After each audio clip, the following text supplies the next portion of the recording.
নাম ঘোষণার পর থেকে আলোচনা রায়ান রাফি পরিচালিত সুপারস্টার শাকিব খান অভিনীত তারকাবহুল ছবি তুফান।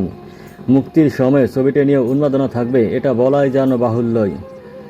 সেই প্রমাণ তুফান রাখল দেশের অধিকাংশ প্রেক্ষাগৃহ নিজের করে নিয়ে। এমনিতেই হল সংকট দেশে, নিয়মিত হল হাতে গোনা 60 থেকে 70টির মধ্যে। শুধুমাত্র বছরে 2 ঈদে শখানেকের মতো হল চালু করে দেখানো হয় নতুন ছবি। আর বরাবরই সেসব হলে থাকে শাকিব খানের দাপট। এবারও হচ্ছে না ব্যতিক্রম। দেশের আধুনিক প্রেক্ষাগৃহ থেকে শুরু করে মফস্বলের অনিয়মিত সিঙ্গেল স্ক্রিনও চলবে শাকিব খানের তুফান। দর্শক চাহিদা বরাবরই শাকিব খানে গিয়ে, তার উপর আবার যুক্ত হয়েছে বেশ কিছু গুরুত্বপূর্ণ ফ্যাক্ট।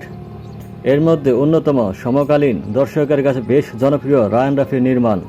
গেল বছরে তার সুড়ঙ্গ এবং আগের বছরে ফরহান তুমুল হিট এনে দেয়। সেই সঙ্গে তুফানে আছে আরও এক জনপ্রিয় অভিনেতা চঞ্চল চৌধুরী। তার অভিনীত সবগুলো ছবি কমার্শিয়ালি হিট। আছেন কলকাতার মিমি চক্রবর্তী, বাংলাদেশে জনপ্রিয় সিনেমা আয়নাবাজি নায়িকা মাসুমা রহমান নাবিলার মতো অভিনেত্রীও। ঈদের সবচেয়ে আলোচিত এই ছবিটি হল পেয়েছে 123টি।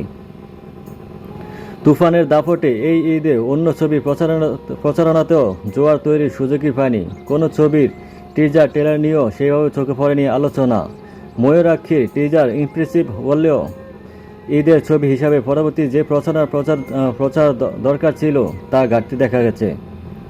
মূলত ঈদ থেকেই তুফানের জোয়ার তৈরি হয়েছে। এই প্রচারণা যেভাবে দর্শক সাড়া পেয়েছে তার কাছে অন্য ছবির যে কোনো প্রচারণাই কাজে আসেনি। তুফানের মতো দর্শকের অন্য ছবি নিয়ে খুব একটা আগ্রহী দেখা যায়নি, যারই ফলশ্রুতিতে অন্য সিনেমা খুব একটি প্রেক্ষাগৃহ পায়নি। তবে সিনেমা সংশ্লিষ্টরা বলছেন প্রথম সপ্তাহের পর থেকেই মূলত আসল যুদ্ধ। অতীতের উদাহরণ টেনে অনেকেই বলছেন সিনেমার মেধা ভালো হলে দ্বিতীয় সপ্তাহ থেকেই ভালো ছবিটির বাড়বে হল। এর মধ্যে রাশিদ পলাশ নির্মিত ময়ূরাক্ষী সিনেমাটি হল পেয়েছে মাত্র 2টি, যেখানে সর্বশেষ ঈদের ছবি তালিকায় যুক্ত হওয়া সুমন ধর পরিচালিত আগন্তুক পেয়েছে 5টি হল। বাকি 2 ছবির মধ্যে 15টি সিনেমা হলে মুক্তি পেল। এমডি ইকবাল পরিচালিত রিভেঞ্জ এবং মুস্তাফিজুর রহমান পরিচালিত ডার্ক ওয়ার্ল্ড পেয়েছে 12টি প্রেক্ষাগৃহ।